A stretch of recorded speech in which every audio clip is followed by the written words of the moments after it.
Meditation का क्या मतलब होता है और ये कैसे होता है। यानी आपने सिर्फ माइंड की बात की है, हम कहते हैं जी डीएनए को चेंज कर देता है सुमरण तो। और डीएनए अगर पावरफुल होगा तो नेचुरली क्या माइंड, क्या ब्लड सेल सब मजबूत होते चले जाएंगे, हर चीज मजबूत होती चली जाएगी। पर वो मेडिटेशन होता कैसे है? कई तरीके हैं। एक तो आलती पालती मार के बैठना, आसान आसन, इसे ध्यान में कहते। ज्यादातर माता बहनें पालती मारे बैठे, पलाथी मार के बैठना, ये आलती पालती। बच्चे भी बैठे हैं। इससे क्या होता है, हम खाना भी इंडियन कल्चर में ऐसा खाते थे। मेडिटेशन की बात करते हैं लेकिन आपको खाने की भी बताते हैं। हम खाना ऐसे खाया करते थे पुरातन समय में, पालथी मार के आगे ऐसी कोई फट्टी रख लेते थे, या राजस्थान साइड में या कोई अच्छा सा कपड़ा। इसकी वजह क्या थी? ये जो पालथी है ना, पालथी से क्या होता है, जो हमारा ऑक्सीजन लेवल है, एज ए साइंटिफिक तरीका, पहले आपको वो बता रहे, क्योंकि हम नॉन मेडिकल के स्टूडेंट रहे हैं और विज्ञान को बहुत मानते हैं, पर बेचारी विज्ञान बहुत छोटी है। धर्म विज्ञान का महासमुद्र है, क्योंकि हमारा विज्ञान में बेइंतहा रुचि। तो होता क्या है, जैसे हम आलती पालती मारते हैं, हमारा ऑक्सीजन लेवल नीचे से, क्योंकि ऐसा करने से ब्लॉक हो जाता है, मतलब कम हो जाता है ऑक्सीजन लेवल, और रह जाता है कहां, ऊपर की साइड, ये नाभि से लेके ये वाली साइड ऊपर। और खाना कहां आता है, खाने के बाद इधर ही आता है। और ऑक्सीजन क्या करती है, आपका हाजमा दुरुस्त कर देती है। ज्यादा ऑक्सीजन जब यहां घूमती है तो खाना दुरुस्त होगा, बहुत सारी गैस या बीमारियां ऐसी उनसे बच जाते हैं।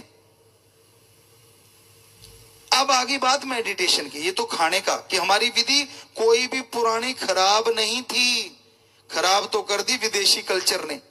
ऐसी ऐसी टाइट पैंटे पहने बैठे हैं बच्चे, उनसे पालती नहीं बज रही, बज की तो नीचे से चर्र की आवाज कब आ जाए क्या पता। तो मेडिटेशन जब करते हो आप, तो मेडिटेशन के टाइम होता क्या है, ऐसा बैठने से बिल्कुल सीधे, वैसे नहीं बैठ सकते। तो ये देखो जो बुजुर्ग हैं, और ये हमने भी तो बना रखा है चौकी।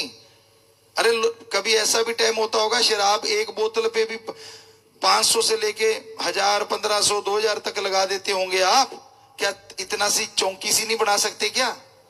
ऐसी बनाओ, सोफे में तो धस जाओगे। ये तुम्हारे वाली थोड़ी पीछे से स्ट्रांग है, इसके अंदर धसते नहीं, नीचे से हल्की सी नरम है। तो इसमें ऐसे पालती मारो, बैक सपोर्ट हो गई, पालती भी लग गई, और अपना ध्यान यहां, यहां एक दरवाजा है। जैसे हमारे, आपको लगता है बॉडी का कुछ भी बाहर नहीं, नहीं, 9 दरवाजे हैं, 2 कान, 2 आंख, 2 नाक, 1 मुंह और 2 इंद्रियां। जो ये 9 दरवाजे खुले हैं बाहर की तरफ, जो बॉडी के अंदर जाते हैं।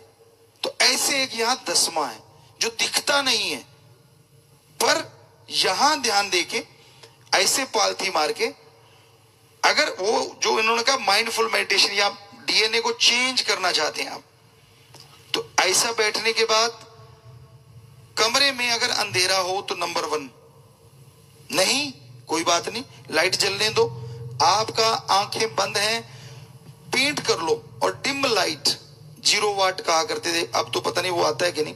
हम तो एक बैटरी के बल्ब भी जलाया करते थे बिजली से, हमारे कमरे में वो इतनी लाइट होती थी, बिजली का एक जो बैटरी का बल्ब होता है उस जैसा बल्ब, 0 से भी मतलब माइनस में 10 होता। तो वो अंधेरा हो गया, आप बैक कर लो, नेचुरली आपके लिए अंधेरा होगा, कमरे में रोशनी है। कई कमरे में अंधेरे से डरते हैं, नेचुरली कोई ना कोई कारण होता है उसका, पिछले जन्म का या बचपन का। तो अब अंधेरा हो गया, आंखें बंद। तो क्या होता है, जब लाइट है तो आंखों में रेडिश आती, आप लाइट की तरफ देख के आंखें बंद करो तो आंखों में रेडिश आएगी, तो वो डिस्टर्ब करती है। और जैसे अंधेरे में करोगे तो कुछ नहीं आएगा, स्पॉट अंधेर। फिर ध्यान यहां और मेडिटेशन करो, इससे वो डीएनए तक असर करता है और माइंड में वो आत्मिक शक्ति आती है जिससे आत्म बल आता है, विल पावर आती है, सोल पावर आती है जिससे विल पावर या आत्म बल बढ़ता है। और आत्म बल जिसके अंदर है, पेपरों में टॉप, गेम में टॉप, हर काम धंधे में टॉप के उसके अंदर ख्याल आएंगे, आइडियाज आएंगे, और वो हर अच्छे नेक कामों में तरक्की क्यों नहीं करेगा, जिसका माइंड फुल रहेगा आइडियाज से। ये एक तरीका है। दूसरा, हमारा ध्यान नहीं जमता जी। अगर उस तरीके में ध्यान नहीं जम पा रहा, तरीका वही है, हाथ दोनों ऐसे करके नहीं बैठना। ऐसा करने से ऑक्सीजन माइंड में ज्यादा जाती है, अगर ऐसा करो आप तो ऑक्सीजन ज्यादा जाती है, ये ठीक है। लेकिन ध्यान में नहीं कर सकते हम, क्योंकि इसमें उंगलियां खिंचती है अभ्यास करने में भी, और हाथ लटकने का डर रहता है। तो इसको दोनों हाथों को जोड़ के पिंडलियां काफ या क्रॉस करती है, वहां पे रखो आराम से। कोहनी जांग पे आ गई, दोनों हाथ पिंडलियां या क्रॉस काफ क्रॉस करती है, वहां रख दिए आराम से, ऐसे जोड़ के इस तरह से आराम से ऐसे रख लिए, और ध्यान यहां रख के। अगर ध्यान में आपका ध्यान नहीं लगता, मेडिटेशन में, गुरु मंत्र में, तो कोई कमरे में होना नहीं चाहिए। कोशिश ये हो कि आवाज बाहर ना जाए, उतनी ऊंची आवाज में बोल के सुमरण करो, बोल के, आंखें बंद हैं, बोल के। इससे क्या फर्क पड़ता है और क्यों पड़ता है? आंखें तो बंद हैं, आंखें तो यहां लगी हुई हैं, एक द्वार आपने फिक्स कर दिया, लेकिन ये द्वार, ये और ये, यानी 8 द्वार फ्री हैं बॉडी में कुछ लेने के लिए। और जैसे आप बोलते हैं तो आप सोच के देखो, पूरी फुल बॉडी में पॉजिटिव एनर्जी आ जाती, सारे द्वार के द्वारा वो राम का नाम अंदर जाता है। उससे आपका ध्यान इधर उधर जाने का सवाल ही पैदा नहीं होता। आप में से बच्चे कुछ प्लेयर बैठे होंगे, जब एक गेम खेलते हैं, एक उदाहरण देना चाहते हैं आपको, चलो बैडमिंटन ले लेते हैं। आप बैडमिंटन खेलते हो, गेम भी एक मेडिटेशन है। कैसे? जब गेम खेलते हैं, वो जो कोर्ट है हमारा, ग्राउंड, आपका पूरा वर्ल्ड वो ग्राउंड होता है, आपका पूरा फोकस रैकेट और शटल में होता है। तब दुनिया किधर है, कौन क्या है, किधर कौन है, कुछ पता नहीं होता। उस घंटा 1.5 घंटा जो आप खेलते हैं, या 15-20 मिनट, आधा घंटा, तो हो गया ना मेडिटेशन। यानी सारी तरफ से ध्यान हटा के एक तरफ फोकस करना, इसी को मेडिटेशन। पर यह है method of meditation, prayer of God, God के लिए प्रैक्टिकली मेथड ऑफ मेडिटेशन। तो जैसे वो गेम के टाइम एक मेडिटेशन हो गया, माइंड कहीं भी नहीं जा रहा, पर शटल और रैकेट में और सामने वाले खिलाड़ियों में, कि वो क्या कर रहा है, क्या करेगा, उस ग्राउंड के अंदर आपकी पूरी दुनिया सिमट जाती है। और बंद होते ही पूरी फिर से काम शुरू हो जाता है, घर में, परिवार में, इधर उधर। तो बोलेंगे ना जब आप, तो आपके जितने भी द्वार हैं, उनके द्वारा भी आपकी फुल बॉडी को एक एनर्जी प्रकट होती है, ताकि आपके यहां पहुंचने में आपको मदद मिले। आपका ध्यान जमने लग जाएगा। जब एक बार जमने लग गया, फिर ऊंचा नहीं बोलना। कारण कि जब हम ख्यालों से, विचारों से बोलते हैं, ध्यान तो जमने लग गया, फिर क्या होता है, सिर्फ माइंड में सर्कुलेट होता है वो बहुत जोर से, बाकी तरफ से सुनना हो जाता है शरीर, ध्यान ही नहीं रहता।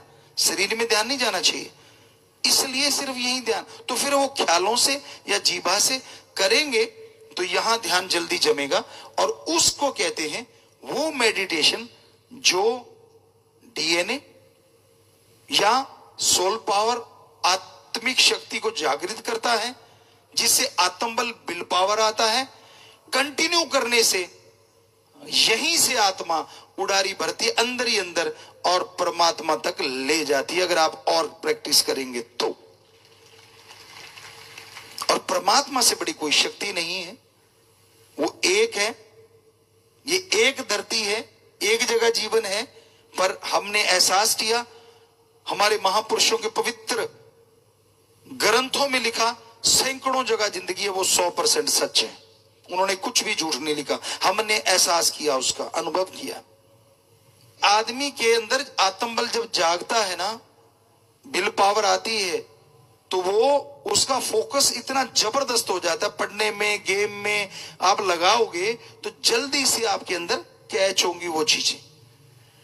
तो इसलिए भाई ये चीज अभी पूछी गई, दोनों बातों पे हमने आपको बताया कि कैसे अपने आप को फोकस करना है, किस तरह से फोकस किया जा सकता है, और कितनी हाई स्पीड कैमरों की होती है।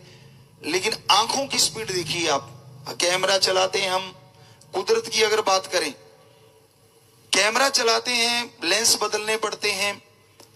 अब 8R उसको बोल देते हैं, छोटा लेंस होता है, बड़े होते हैं 350, इससे भी बड़े होते हैं, और भी लेंस आ गए हैं, चंद्रमा तक को क्लोज कर दिया जाता है। लेंस बड़े बड़े आ रहे, तारों तक की गणना करने के लिए भी लेंस हैं। लेकिन ये जो हमारी आंखें है ना, लगभग जो हमने विज्ञान में हमें पक्का ख्याल में 576 मेगापिक्सल होती है, और एक पिक्सल में शायद 10 लाख, एक मेगापिक्सल में 10 लाख में भी पिक्सल होते हैं।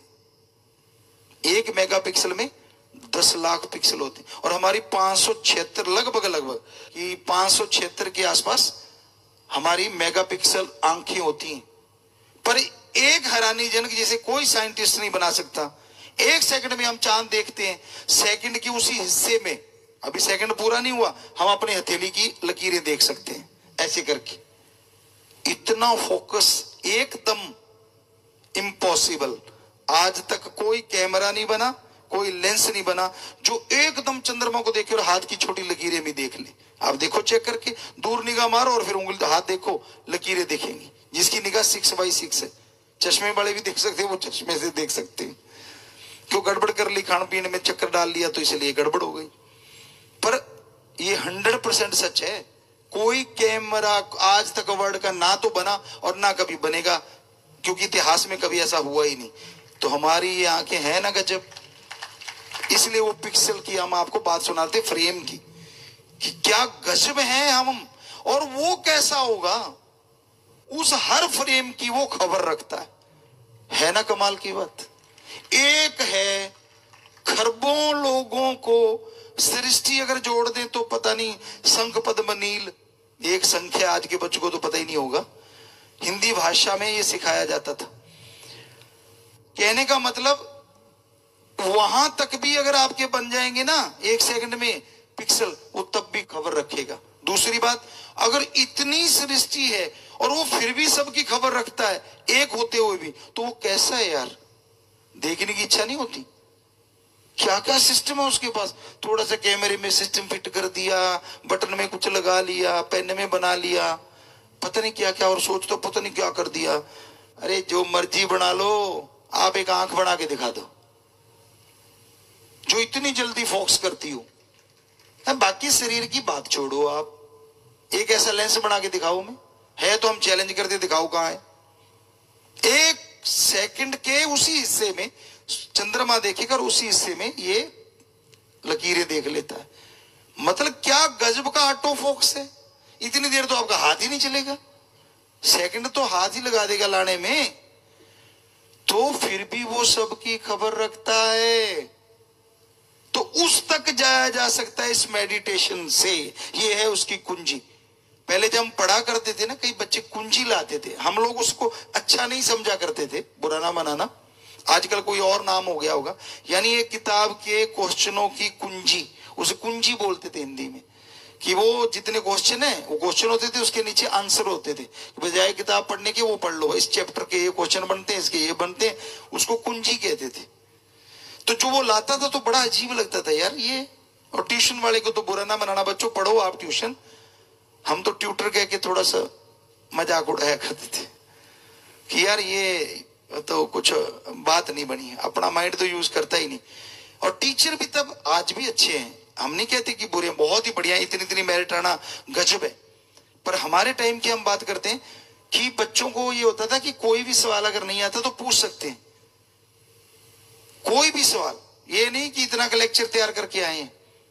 ये हम अपने टाइम की बात कर रहे हैं, लगभग 80 की कर लो आप, या 73 की बात कर लो, तो वो सवाल पूछा करते थे। एक साइकिलिंग ऑर्डर होता है नॉन मेडिकल में, मैथमेटिक्स में साइकिलिंग ऑर्डर क्वेश्चन होते हैं, जो मैथ के होंगे बच्चे वो जानते हैं। तो एक ऐसा सवाल था हमारे बुक में, आपको अपनी बात सुनाते हैं, ये आप पढ़ने की बात आ गई, पहले गेम की बात थी। सो बेपरवाह जी ने जो ख्याल दिया, जैसे हैं हम उन्होंने बनाए, तो वो सवाल हमने करके देखा, वो साइकिलिंग ऑर्डर में नहीं आ रहा था। तो बड़ा अजीब लगा कि यार ये साइकिलिंग ऑर्डर में नहीं आ रहा। तो टीचर पढ़ाने आए मैथ वाले, उनको बोला सर इस चैप्टर का ये सवाल साइकिलिंग ऑर्डर में फिट नहीं बैठ रहा। कहते ऐसे कैसे, अभी करता हूं। अब हम बच्चे थे उस टाइम, हमारे ख्याल से 10 नॉन मेडिकल में। तो उन्होंने शुरू कर दिया पढ़ाना, और जैसे लिखना शुरू किया बोर्ड पे, लिखते गए नीचे कुछ और ही हो गया, वो साइकिलिंग ऑर्डर में नहीं आया। कहता पूरा ध्यान दिया, काफी देर मत्था मारता रहा। कहता मैं कल को बताऊंगा। कहता आज ना मेरा थोड़ा मूड थोड़ा कहीं और है। वो गए बेचारे, वो बाई चांस हमारे पास ही रहते थे, घर में कमरा एक था अलग से, तो परिवार समेत रहते थे। तो वो करते रहे। जब अगले दिन सुबह स्कूल जाने लगे, इकट्ठे ही जाते थे लगभग। कहते यार फिर से मत पूछ लेना। मैंने कहा क्यों? कहते नहीं आया मुझे। मैंने कहा जी फिर क्या हुआ? कहते यार सारी रात लगा रहा मैं, क्या एक बच्चे ने सवाल पूछा, ये क्यों नहीं आ रहा साइकिलिंग ऑर्डर में। हमने कहा जी ठीक है, फिर आपके बस की बात नहीं तो प्रिंसिपल के पास चले गए। बाई चांस वो भी नॉन मेडिकल के ही थे। तो जब उनके पास गए, तो अब हमें नाम थोड़ा सा मित्तल शायद उनके पीछे था कुछ, तो उनको बोला कि जी ये सवाल हमारा साइकिलिंग ऑर्डर में फिट नहीं बैठ रहा। कहते ले बात ही कुछ नहीं, अभी करता हूं, लाओ। हम कागज में शुरू हो गए और एंड पॉइंट पे कहते ऐसा बेटा मेरा काम और भी काफी है, आज मैं मतलब इतना जल्दी मैं कह बैठा, कल को बताऊंगा। हमने कहा जी कोई बात नहीं, कल भी आ जाएगा। उसको पता था, वो भी रात भर लगे रहे। साइंस वाले थोड़े से सनकी भी होते, जो लग गया तो फिर लग ही गया। बच्चे कहते हैं ऐसा, होते नहीं। हमारे एज ए गुरु हम नहीं कहते कि होते हैं, पर क्योंकि वो एक तरफ लग जाते हैं। तो अगले दिन जब फिर हम उनके पास पहुंचे, तो उन्होंने दूर से देख लिया, भी आ गया। कहते बेटा मैंने अजमेर बोर्ड में तेरा सवाल भेज दिया है, वो जाएगा डाक के द्वारा, फिर वो आएगा तब बताऊंगा। भाई मेरे हाथ खड़े हैं, मेरे को नहीं आता। हमने कहा जी ठीक है। अब 15-20 दिन गुजरे तो उन्होंने हमें बुला लिया कि आजा। कहते मैं देखना चाहता, आप आए हो? जी। कहता कोई बात नहीं, आप प्रेयर में बात करते हैं। अब प्रेयर में बात करी और वहां टीचर थे, सारे थे। तो कहता भाई ये लड़का क्या कमाल का है, इसने एक सवाल निकाला साइकिलिंग ऑर्डर का, मैथ का, और वो ना टीचर से ना मेरे से किसी ने हुआ, मैंने वहां भेजा और वहां से ये लिख के आया है कि ये छपने में गलती है, ये बुक में गलत छपा हुआ है। हमने कहा जी अगर यही ऐसा ही आ जाता तो हम क्या करते, क्योंकि इसका अगर हम जवाब कैसे देते। तो फिर उन्होंने बताया कि देखो ये बच्चा भी है जिसने बाल की खाल निकाल दी, जो हम लोग नहीं। क्या लिखने वाले, बुक लिखने वालों के बाद उसको चेकिंग की जाती है, बड़े बड़े प्रोफेसर या करते हैं, कहते वो नहीं निकाल पाई, ये इसने निकाल दी। गजब, उसने हमें शाबाशी दी सबके सामने। सो कहने का मतलब आदमी के अंदर अगर विल पावर है, आत्मिक शक्तियां हैं, तो ये चीजें होती है। क्योंकि हमने बचपन में 5 साल की उम्र में या 6 साल की उम्र में गुरुमंत्र ले लिया था। 73 का कह लो, 72 का कह लो, वो बोलने में लिखने में 73 का कह दिया तो इसका मतलब वो सच है। टाइम वही था, साल इधर उधर में कोई फर्क नहीं पड़ता। हम तो यही कहते होते हमेशा से 72-73, क्योंकि बहुत छोटे थे, 5 या 6 साल के। तो वो मेडिटेशन का कमाल है। तो बच्चों पढ़ाई में भी ये गजब करता है। कहीं आप सोचो कि ये ऐसे फजूल की बात है।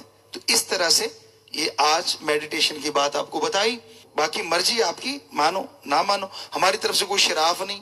दुआएं हैं कि आप जरूर माने और जिंदगी में सफलता की सीढ़ियां चढ़ते चले जाएं, बेटे भी और बेटियां भी। सबको आशीर्वाद आशीर्वाद। खोल कन जी बात है विचार की, जन्म दुर्लभ को जुए में न हार जी, इसके मिलने में लगता है समय बेशुमार जी। इंसान सोचता है मेरे कान तो खुले हैं, मेरे तो बंद है ही नहीं, मैं तो लोगों की चुगली निंदा वहां से सुन लेता हूं जहां से कोई सुन ही नहीं सकता। बड़े तेज कान हैं। वाकई दुनियादारी में, भौतिकतावाद में आपके कान बहुत तेज हैं, लेकिन अल्लाह वाहिगुरु मालिक की धुन की तरफ से, वो तुर्की बाणी, वो बांगे इलाही, वो कलमा है पाक, वो गॉड्स वॉइस एंड लाइट, उसकी तरफ से आपकी आंखें भी बंद हैं और कान भी बंद हैं। अंदर चल रही है वो सुरीली मनमोनी आवाज, लेकिन सुनेगी तभी जब अपना ध्यान दुनियादारी की तरफ से हटा लोगे। श्री गुरु नानक देव जी महाराज एक बार यूं ही जीवोद्धार यात्रा में कहीं ना कहीं जा रहे थे, कभी किस एरिया में कभी किस एरिया में। तो एक जगह पे उन्हें एक मियाँ जी मिले, मियाँ मिठा जी। उनसे चर्चा चली अल्लाह वाहिगुरु राम नाम की। तो गुरु जी ने कहा कि हे मियाँ, अल्लाह की वो जो बांगे इलाही है, वो वाहिगुरु राम की जो सुरीली आवाज है, वो पूरी कायनात में हो रही है। कोई जगह ऐसी खाली नहीं है यहां वो आवाज ना हो। यही गुरु नानक देव जी वाली बात हर धर्म में लिखी हुई मिलती है। गॉड इज एवरीवेयर, हर जगह है वो भगवान, उसकी आवाज कहीं भी ऐसी जगह नहीं यहां वो ना हो। तो मियाँ मिठा कहने लगा, गुरुजी मुझे तो दिखाई नहीं दे रही, मुझे तो सुनाई नहीं दे रही। तो गुरु नानक देव जी मुस्कुराए, मियाँ मिठा जी ऐसे नहीं दिखाई देती, ऐसे नहीं सुनाई देती। पहले ध्यान को मालिक की याद के साथ जोड़ना पड़ता है। दुनियादारी की तरफ से ध्यान हटा के अपने 10वें द्वार तिल ज्ञान चक्षु नॉलेज थर्ड आई, यहां पे ध्यान को लगाओ। वो कहने लगा, जी मैं लगा के देखता हूं, लगा के देखा ध्यान जमा नहीं। कहने लगा, जी मुझे तो कुछ नजर नहीं आता। गुरु जी मुस्कुराए, बिना गुरु के नजर नहीं आएगा। ठीक है मियाँ मिठा जी, हम तुझे नाम देते हैं, ये ले नाम। नाम दिया, हाथ स्पर्श किया, अब देख क्या है। उस मियाँ जी ने आंखें बंद की, खोले ही ना। तो बालाजी मर्दाना जी बैठे थे पास, कहने लगे, बाबा ये तो आंखें बंद कर गया, अब खोल ही नहीं रहा। गुरु नानक देव जी मुस्कुराए, कोई बात नहीं, अभी रुको। थोड़ी देर बाद गुरु जी ने हाथ फिर लगाया तो मियाँ मिठा जी ने आंख खोल दी। कहां तो वो गुरु नानक देव जी को एक पीर कह रहा था। पीर मतलब कोई भी पीर फकीर। मुर्शिदे कामिल वो होता है जो रूह को मालिक से मिला दे और मालिक से एक रूप हो जाए। तो उसने आंखें खोलती कहा, हे मेरे पीरो मुर्शिदे कामिल, हे पतित उद्धारन, पापियों का उद्धार करने वाले, हे रहमो करम के मालिक। वो दोनों शिष्य जो बाला मर्दाना थे बैठे हैरान कि यार ये पहले तो पीर पीर कह रहा था, अब इसे क्या हो गया। बस आंखें गुरु जी पे टिकी हुई हैं। कहने लगा, हे मेरे मौला, वाकई वो वाहिगुरु वो अल्लाह राम नाम की धुन आपने जो कहा है वो तो मेरे लहू में लहू बन के दौड़ रही है। मेरी रग रग से राम नाम की तरंगे जा रही है, करंट जा रहा है, मैं नाच रहा हूं, मैं खुशी से मगन हो गया हूं। मुझे पता नहीं दुनियादारी का दुनिया में क्या है क्या नहीं, पर हे मेरे मालिक, वाकई वो मालिक की आवाज, वाहिगुरु अल्लाह राम की आवाज बड़ी ही सुरीली है। मैं मस्त हो गया, मैं नशा गया, मैं अंदर बाहर से माला माल हो गया। सो कहने का मतलब वो धुन कहीं गायब नहीं हुई। प्रलय आ जाए चाहे महाप्रलय, प्रलय में त्रिलोकियां और महाप्रलय में ब्रह्मलोक तक खात्मा हो जाता है, लेकिन वो अल्लाह वाहिगुरु राम नाम की धुन, वो अनहद नाद, वो तुर्की बाणी, वो बांगे इलाही चल रही थी, चल रही है, चलती ही रहेगी। वो कभी भी गायब नहीं हो सकती। इसका मतलब वो अब भी है। तो अगर मियाँ मिठे को सुन सकती है तो आपको क्यों नहीं सुन सकती। अपने ध्यान को एकाग्र करो, एकाग्रता लाओ, ध्यान में कंसंट्रेट बनाओ। जब तक ध्यान एकाग्र नहीं करोगे वो आवाज सुनाई नहीं देगी, और जब वो आवाज सुनाई देगी तो दुनिया की गंदगी दूर होती नजर आएगी, कुछ और सुनाई नहीं देगा। बड़ा ही मजा है, बड़ी लज्जत है, बड़ा स्वाद है।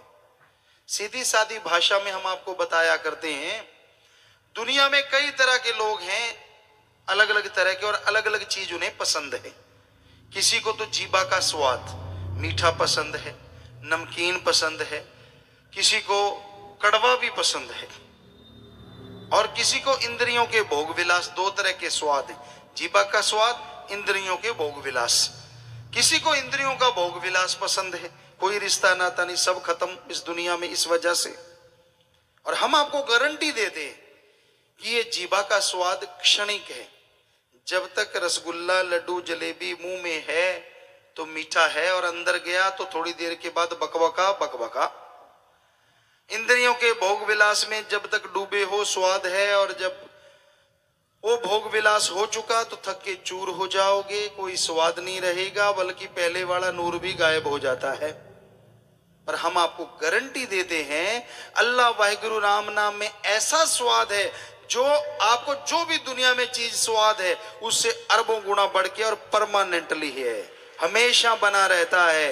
क्षण के नहीं, कभी चढ़ गया उतर गया, चढ़ गया उतर गया, ऐसा नहीं। वो एक बार चढ़ने में देर लगती है, एक बार धुन पकड़ने में टाइम लगता है, और जैसे धुन पकड़ लो निर्भय निर्वैर आदमी हो जाता है, अंदर सुरूर और चेहरे पे नूर आ जाता है, और उसका सतगुरु मौला भी कण कण में, जर्रे जर्रे में जरूर आ जाता है। तो उस मालिक को अगर देखना चाहते हो तो आप अपने कर्म बना डालो। ये कर्म की धरती है, शरीर बहुत देर बाद मिला है। गुरु सहवानों ने कहा चिरंकाले दे संजरिया।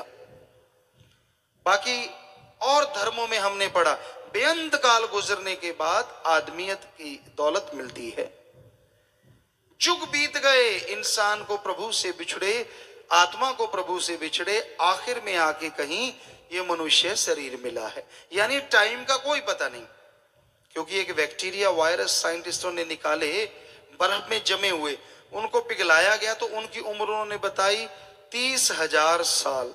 अब एक जूनी की उम्र इतनी है तो 84 लाख की कितनी होगी, कौन कैलकुलेट करेगा। इसलिए गुरुओं ने, पीरों ने, ऋषि मुनियों ने, पैगंबरों ने यही कहा है, बेअंत काल, बहुत युग बीत गए, आत्मा को मालिक से बिछुड़े, अब शरीर मिला है मालिक को दोबारा पाने का।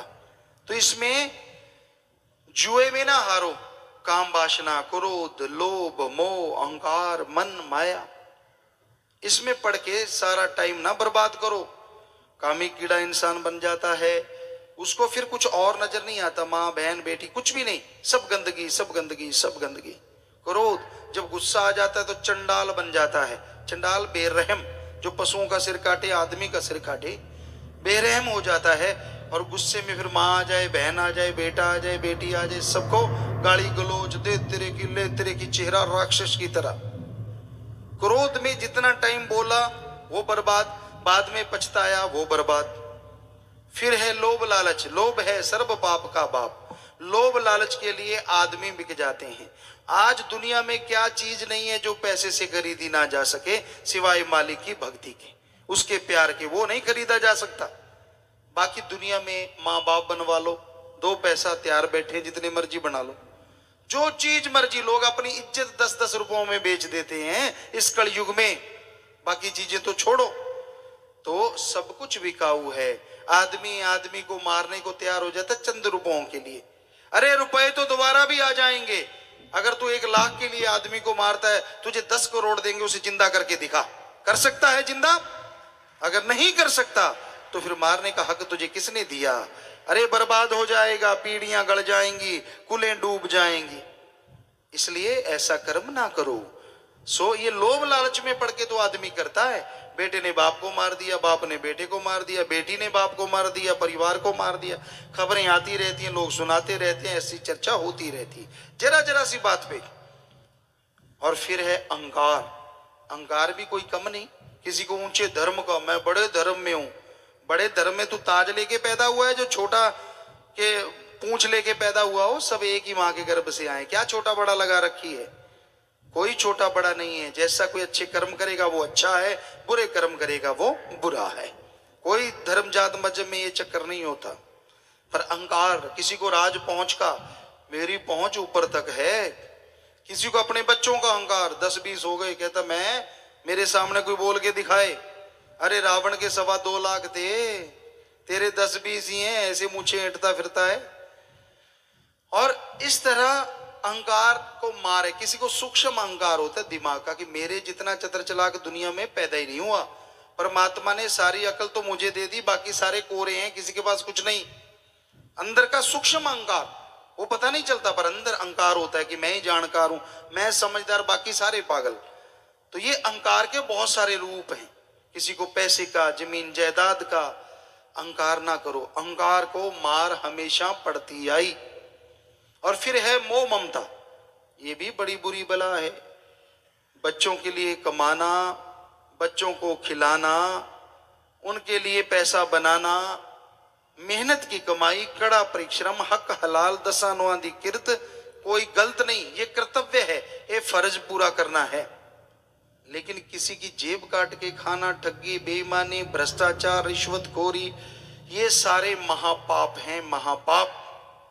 सारे धर्मों में कहीं भी लिखा दिखा दो, ठगी मारो, बेईमानी करो, झूठ बोलो, निंदा करो, कहीं लिखा हो हम सत्संग छोड़ देंगे। और बताइए, कहीं नहीं लिखा। हमने सारे धर्म पढ़े हैं, कहीं नहीं लिखा। बुरा कर्म तो बुरा है, हर धर्म कहता है। और फिर मन माया, उनका तो कहना ही क्या है, मन ने तो दिमाग ही बदल रखा है। आज आदमी का दिमाग मन बना पड़ा है, सारा दिन बुरी सोच, सारा दिन घटिया सोच, निंदा चुगली करवा लो, सारी दुनिया की करता रहेगा। जब राम नाम जपना पड़ जाए तो बस। साईं जी के समय की बात आपको सुनाते हैं। बेपरवाह मस्ताना जी महाराज बात सुनाते, नाम जपना बड़ा औखा है भाई, राम नाम लेना बड़ा मुश्किल है भाई। कहते बाबा ऐसे कैसे? कहते दिखाएंगे कभी। एक दिन कोई भाई था तो गोबर उतार रहा था, खाद, रूढ़ी दी खाद आमतौर पे डालते हैं, तो वो गोबर उतार रहा था, खाद डाल रहा था। तो साईं जी कहते इसको बुलाओ भाई। उसको बुलाया, इधर आ भाई, क्या करता है? कहता साईं जी ये खाद डालता हूं, भर के लाता हूं, गाड़ा उतार देता हूं, मैं नौकर हूं उनका। कहते कितना लेता है? कहता 1 रुपया। उस समय की, पुराने टाइम की बात। साईं जी कहते अच्छा तुझे अगर 2 या 5 रुपए दें तो? कहता जी करना क्या होगा? कहते करना कुछ नहीं, बस बैठना है। कहता है? कहते हाँ। कहते फिर क्या करना? कहते जब पहले तो नहा के आ, फिर अच्छे कपड़े पहन ले, खा पी ले थोड़ा सा। कहते जी ठीक है, आ गया तैयार होके बिल्कुल। कहते ठीक है, पालथी मार के ये ले राम का नाम, इसको जपता रहे, तू 2 नहीं 5 दे देंगे तुझे शाम तक। घंटे जपा, हाथ जोड़ के आ खड़ा हुआ। साईं जी कहते कैसे भाग आया भाई? कहता साईं जी ना तो ल्यूं थारा 5 रुपया, ना जपू नाम, मैं तो गंदगी उठा लूंगा, मुझे तो एक ही काफी है, राम नाम नहीं जपा जाता मेरे से। तो साईं जी मुस्कुरा के कहने लगे, कहा था ना गंदगी उठा सकता है, पर राम नाम जपना इसको कितना मुश्किल लगता है। जाप में तो बैठते ही नहीं ना, सुमन तो करना ही नहीं, इधर उधर की मरवा लो, बातें करने में तो उड़ते हैं, उड़ते तरह तरह की बातें। वो कहते, कहावत है, आसमान को पेवंद लगा देते हैं लोग बातों में, लेकिन राम नाम जपना मुश्किल है। क्या मुश्किल है भाई? जीबा मुंह में है, दिमाग है, जीबा से जाप कर लो, ख्यालों से जाप कर लो। अरे रोटी खानी मुश्किल है राम नाम से, तो वो भी कौर तोड़नी पड़ती है, लगाना पड़ता है, चबाना पड़ता है, अंदर हजम होती है, कभी गैस बन गया, कभी कुछ हो गया, कभी कुछ। इधर तो राम नाम से ना गैस बने, ना कुछ तोड़ना पड़े, ना लगाना पड़े, बस जीबा है जो बाहर त करती रहती है, राम राम करती रहे बस। इधर लगा लो ना इसको, बुल्ले शादी के तरह, इधरों पटके इधर लोना, मंदा की समझो ना। वो प्याज की पनीरी थी, वो लगा रहे थे, तो कहने लगे, किसी ने कहा साईं जी मन समझाना। कहते इसमें बड़ी बात है भाई, ये उठाओ इधर लगाओ बस, जैसे इधर से उठा के इधर लगा दिया, दुनियादारी से हटा के राम की तरफ लगा दो, तो अपने आप मन लग जाएगा। जब नाम राम करोगे, अरे मरा मरा करके महापुरुष बन सकता है, तो राम राम करके आदमी राम को कैसे नहीं पा सकता? सो बात आपके हाथ में है, सुमन करना अति जरूरी, तभी खुशियां मिलती हैं, तभी दया में रहमत बरसती है। बचनों पे पक्के रहो, सुमन करते रहो। मालिक दिखावे में नहीं, मालिक अमलों में, अमलों से मिलता है। उत्थे पुछनी नहीं किसे तेरी जात, अमला नाल होणगे नवेड़े। सो वहां किसी ने जात नहीं पूछनी, तू किस जात से है, तेरे पास कितने नोट थे, कैसे कपड़े पहनता था, ना, कोई लेना देना नहीं। परमात्मा को इससे कुछ लेना देना नहीं। अमल, अमल कितना करता है, जो संतों ने, गुरुओं ने, पीर पैगंबरों ने बताया उस पे चलता कितना है। जितना चलेगा उससे कई गुना बढ़ के इस कलयुग में मालिक फल जरूर बख्शेंगे। सत्संग जीव सच्चे दिल से सुने, उस पे अमल करे तो जन्म जन्मों के पाप कर्म कट जाते हैं। सत्संग यहां अल्लाह वाहिगुरु मालिक की चर्चा होती हो, यहां पे परम पिता परमात्मा के बारे में रीत बताई जाए और कुरीत से रोका जाए, उसी का नाम सच्चा सत्संग है।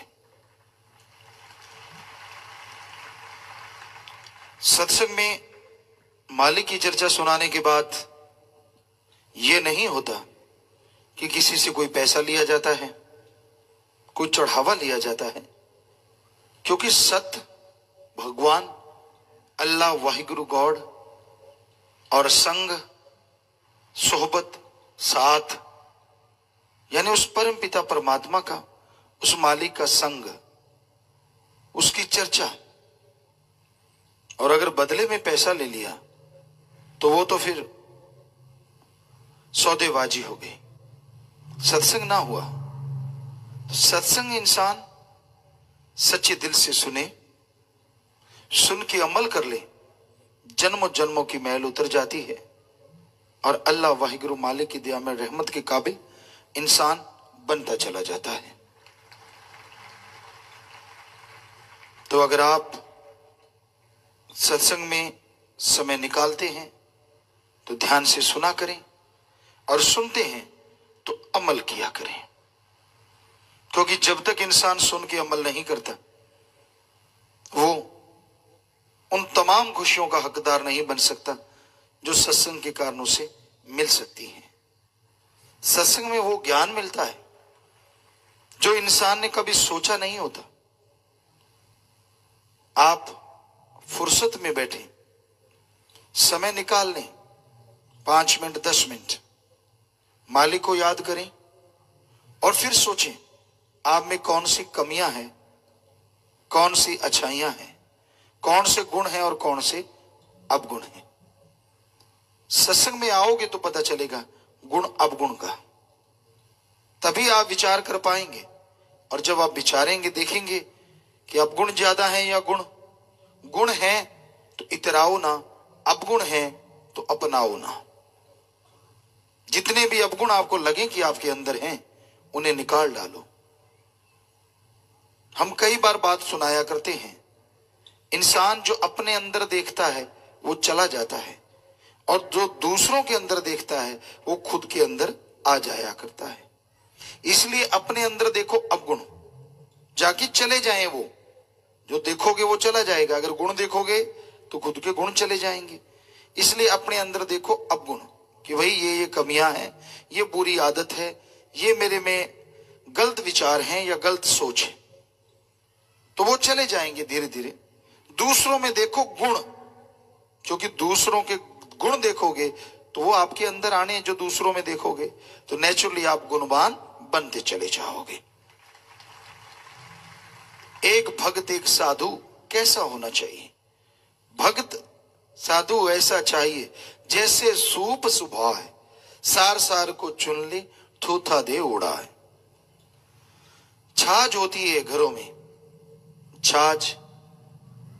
छाछ पे गेहूं के दाने डाले जाते हैं और उसको हिलाते हैं, भाई लोग भी बहनें भी यूं यूं करके, और उसमें जो थोथे दाने होते हैं, जैसे ऊपर उछाला थोथे दाने उड़ जाते हैं, और जो मोटे मोटे दाने होते हैं गेहूं के वो छाछ अपनी तरफ खींच लेता है, ऐसे उसको अंदर से सरकड़े से बंधा होता है।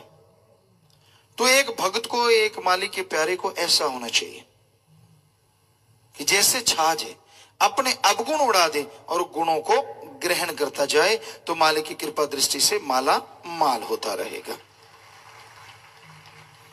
पर यहां तो उल्टा है, लोग अपने अवगुण नहीं देखते, दूसरों के अवगुणों की तरफ निगाह मारते हैं। अपने अवगुण नहीं देखते, दूसरों के अवगुण गाते रहते हैं। अरे भाई, खुद में जो कमियां हैं उनको निकालने से ही दिलो दिमाग का शीशा साफ होगा, और जब दिलो दिमाग का शीशा साफ होगा तभी ओम हरि अल्लाह राम का अक्ष सही तरीके से उभर के आएगा, उसकी तस्वीर बनेगी, और जैसे उसकी तस्वीर बनेगी आपका आत्मबल चरम सीमा पे पहुंचेगा, और आत्मबल चरम सीमा पे पहुंचेगा तो दुनिया के हर अच्छे नए काम में सफलता की सीढ़ियां आप चढ़ते चले जाएंगे। तो अपने आप को सुधारने के लिए राम नाम से बढ़ के कोई दवा नहीं। प्रभु के नाम का सुमरन कीजिए, भक्ति इबादत कीजिए। जैसे जैसे प्रभु के नाम का सुमरन करते जाएंगे आपके अंदर विल पावर, आत्म बल आता जाएगा, और आत्म बल के सहारे आप दुनिया के हर अच्छे नए क्षेत्रों में सफलता हासिल करते जाएंगे। तो सत्संग में ये सिखाया जाता है, सत्संग में ये बताया जाता है, और बदले में किसी भी तरह का कोई पैसा पाई चढ़ावा नहीं लिया जाता। इसलिए भाई, सत्संग सुन के अमल करना सीखो। जो सत्संग सुन के अमल नहीं करते खज्जल खुआर सारी जिंदगी होते हैं और दुखी होते हैं, परेशान होते हैं। इसलिए सत्संग में आना जरूरी, सुनना जरूरी, और सुन के अमल करना जरूरी। जब तक जीव सुन के अमल नहीं करता मालिक की खुशियों का हकदार नहीं बन पाता। तो आप चल के आए। वैसे धर्मों में लिखा जिन पर कृपा राम की वो चल सत्संग में आए, पर खुद मुख्तियारी भी दी है भगवान ने, उसकी वजह से भी कोई आता है। अपनी सोच, अपनी समझ के द्वारा सत्संग में आने से कोई आपका तगमा उतरेगा नहीं, कोई धर्म नहीं बदलता। आप ध्यान से सुन लीजिए, अच्छा लगे अपना लो, अच्छा नहीं लगता मर्जी आपकी, पर सत्संग में बुरा कुछ होता नहीं। सत्संग में संत पीर फकीर सच ही बताते हैं, सच से जोड़ते हैं, और जो सच से जुड़ जाया करते हैं उन्हें वो परमानंद मिलता है, वो लज्जत मिलती है कि वो बाद में पछताते हैं कि बाकी की पहले की जिंदगी मैंने यूं ही बर्बाद क्यों कर डाली, क्यों नहीं पहले सत्संग सुना, क्यों नहीं पहले राम का नाम जपा, क्यों नहीं पहले परमानंद की प्राप्ति की। तो इसलिए भाई, संतों का तो काम हाथ जोड़ जोड़ के प्रार्थना करना होता है। सत्संग सुन लो, सुन के अमल कर लो, बेड़ा पार हो जाएगा। बाकी आप मर्जी के मालिक हैं, कोई किसी का गुलाम नहीं होता। इस धरती पे वो अति भाग्यशाली से भी भाग्यशाली वो इंसान होता है जो अल्लाह वाहिगुरु राम का गुलाम होके भी त्रिलोकी के राजा से बड़ा हो जाता है। क्योंकि राम अल्लाह मालिक का गुलाम होना ऐसी फख्र की बात होती है कि वो अपने अंदर की तमाम कमियां, तमाम बुराइयां छोड़ देता है और मालिक की दिया में रहमत के काबिल बन जाता है, यानी बेगमपुर का बादशाह बन जाता है। कोई गम नहीं रहता, कोई चिंता नहीं, कोई टेंशन नहीं, कोई परेशानी नहीं, कोई रोग नहीं। जरा सोचिए, क्या ऐसी जिंदगी से बेहतर कोई जिंदगी हो सकती? कोई रोग ना हो, कोई गम ना हो, कोई दुख ना हो, परमानंद ही परमानंद, लज्जत ही लज्जत, जीवा का स्वाद, इंद्रियों के भोग विलास का स्वाद, ये क्षणिक है और परमानंद परमानेंटली है। अब देखिए, अगर परमानेंटली किसी को ऐसा आनंद आए जो इंद्रियों के भोग विलास और जीवा के स्वाद से अरबों गुना बढ़ के हो, बताइए उस जैसी जिंदगी और किसी की कैसे हो सकती है? तो ये राम नाम से संभव है, अल्लाह मालिक की भक्ति इबादत से संभव है। ये आप पे निर्भर करता है, आप ईश्वर की भक्ति करते हैं कि नहीं करते। करेंगे तो परमानंद की प्राप्ति एक न एक दिन आपको जरूर हो जाएगी। इस घोर कलयुग में हर इंसान कार के खेल खिलौनों में मस्त है। यह समय खुद गर्ज, स्वार्थीपन की सब हदें पार कर रहा है। इस समय में बजाय अल्लाह वाहिगुरु गौर खुदा रब के सत्संग में आके, सेवा में आके लाभ लेने के, लोग तरह तरह के जाल बुनते हैं, तरह तरह के चालबाज चालाकियां करते हैं। तो ऐसे इंसानों से हमेशा सावधान रहें। मालिक का प्यार, उसकी मोहब्बत का रास्ता बड़ा कठिन है। इस पे चलना शूरवीर बहादुरों का काम है, जो एक ही बात कहने से या दुनियावी बात कहने से पल में मुंह मोड़ लेते हैं और सदगुरु सालों साल समझाता रहता है, उसका कोई असर ही नहीं करते। उनके कर्मों में जो लिखा होता है उन्हें वो भोगना ही पड़ता है।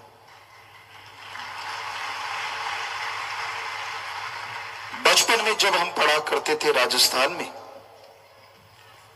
फट्टी लिखते थे, पट्टी कह लो फट्टी कह लो, लकड़ी की फट्टी होती थी।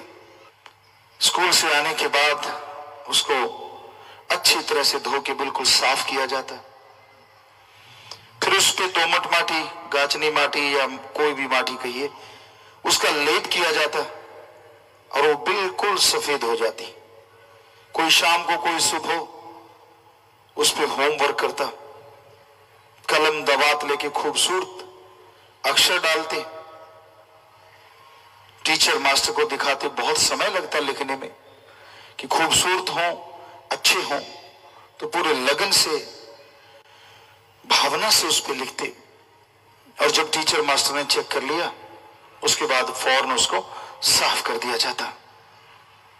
तो उसी तरह गुरु पीर फकीर बहुत समय लगा के प्यार मोहब्बत के अक्षर डालते हैं, मालिक के प्यार के, मालिक के नाम के अक्षर डालते हैं। पर कोई मन या मनमता इंसान आता है, एक पल में उसे फटी साफ कर देता है और इंसान उसकी बातों पे यकीन करता है और अपने सदगुरु मौला से दूर होकर अपने कर्मों का बोझ उठाता रहता है। पीर फकीर कभी किसी से कुछ मांगा नहीं करते, वो हर किसी के भले के लिए प्रार्थना करते हैं, हर किसी के भले के लिए दुआ करते हैं। किसी को दुखी देख के वो खुश नहीं होते, बल्कि उसका दुख दूर करने के लिए हर प्रयास करते हैं, मालिक से प्रार्थना करते हैं। जो उनकी बात सुन के अमल करते हैं, यकीनन उनके दुखों का बोझ कम होता है, क्योंकि संत कहते हैं दुखों से घबराने की बजाय प्रभु के नाम का सुमरन करो। संत ये नहीं कहते कि इतने रुपए दो तो भगवान मिलेगा, संत ये नहीं कहते कि मुझे कपड़े दो तो भगवान मिलेगा, संत यह नहीं कहते कि मुझे गाड़ियां दो तो भगवान मिलेगा। संत कहते हैं अपने हृदय को शुद्ध कर लो, अपने विचारों को शुद्ध कर लो, प्रभु के नाम का जाप करो तो भगवान आपको आपके अंदर से ही मिल जाएगा। कहीं दूर जाने की जरूरत नहीं है, कहीं और भटकने की जरूरत नहीं है। वो ओम, वो अल्लाह, वो वाहिगुरु, वो राम सबके दिलो दिमाग में रहता है, वो कण कण में रहता है, वो जर्रे जर्रे में रहता है। पर उसको पाने के लिए अपने विचारों का शुद्धिकरण जरूरी है, जिसके लिए सेवा और सुमरन करना ही होगा। अगर आप सुमरन करेंगे, सेवा करेंगे तो विचार शुद्ध होंगे और आप परम पिता परमात्मा को हासिल कर लेंगे। तो आप दृढ़ यकीन रखा करें, कोई भी आके आपको भरमाता है उसकी बात पे ध्यान ना दें, ऐसे लोगों का संग सोहबत ना करें, करना भी पड़ जाए तो उसकी बातों पे अमल ना करें, क्योंकि जो इंसान खुद हत्थे से उखड़ा होता है वो कभी किसी को बसा नहीं सकता। जो उजड़ना सीख लेते हैं वो किसी के बसने पे खुश नहीं हुआ करते। इसलिए बसना सीखिए उस अल्लाह वाहिगुरु राम की भक्ति में, उसकी इबादत में, क्योंकि उसकी इबादत में आप बस गए या उसकी इबादत आपके दिलो दिमाग में बस गई तो समझो इस घोर कलयुग का महापाप आपको लेश मात्र भी नहीं चुभेगा।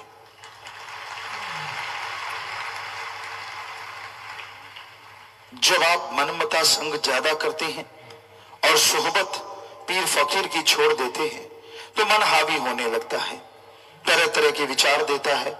हाँ यार ये सही, हाँ यार वो सही। 10 लोग और आके उनको तरह तरह की बातें करते हैं, तरह तरह की प्रेरणा देते हैं। नहीं तुझे ये करना चाहिए, नहीं तुझे वो करना चाहिए, यही सही है, वो ही सही है, इत्यादि इत्यादि। तो जो अपने पीर फकीर की बात नहीं मानते और उनके सुनहरी जाल में उलझ जाते हैं, वो हमेशा मालिक से दूर हो जाया करते हैं। तो अपने आप को मालिक से साथ जोड़ के रखो, सेवा सुमन करो, भक्ति इबादत करो। अगर सेवा सुमन करते हुए आगे बढ़ोगे तो यकीनन मालिक की कृपा दृष्टि के काबिल बनोगे और अंदर बाहर मालिक का रहमो करम इतना बरसेगा कि माला माल होते जाओगे, खुशियों से लबरेज हो जाओगे।